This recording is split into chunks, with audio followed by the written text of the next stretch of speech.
my right to voice, my right to vote.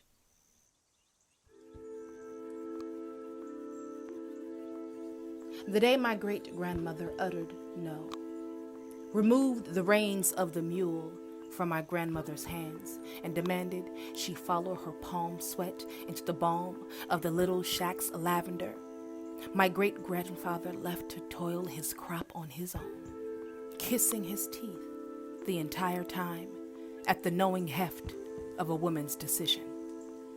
The day my great-grandmother uttered no, she relinquished my grandmother's dreams into a constellation that would one day birth my father and his 7 siblings. She gave my grandmother permission to perfect the trek from Berkeley to Golden Gate Fields in time to bet and win a legion of triple, doubles, and trifectas that would one day pay for the mortgage and deed of land gleaming like a gold tooth in the middle of West Oakland. She prayed for my grandmother, the foresight to be both pillar and pulpit, for me, her firstborn granddaughter, born to a father who would look at me curiously and pray for his heir that I would never become.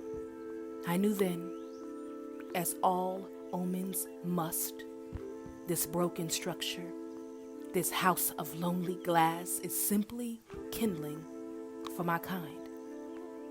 What is duty?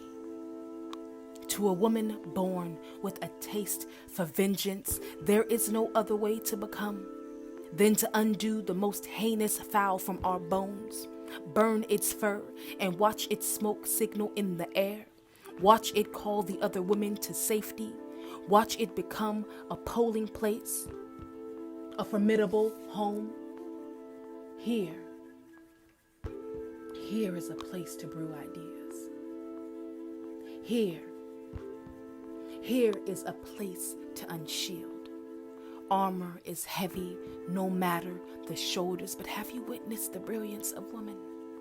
She exhales even when the patriarchy tries to eat her spirit for lunch. Have you ever been saved by the grace of a woman?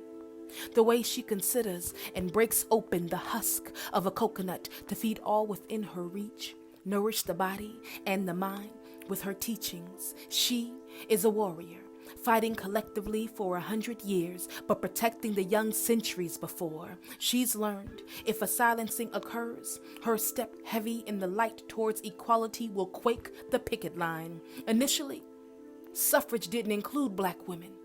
But watch us double as cross and bow, buried in ritual, the mule no longer needed in the toiling of the soil.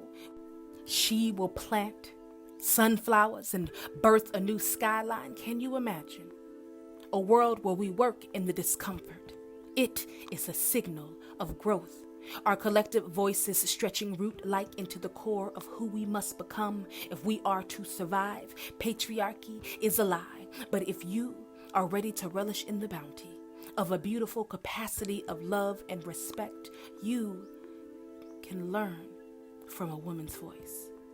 You can lean into the direction of a woman's vote. On the 19th day of any day, we are still swinging against erasure because she is worth remembering. We are worth remembering. Ghost of a ballot, harlot and swoonkin, bemoaned, witchery, moon chaser, shadow enemy. How else can we predict this kind of sprawling?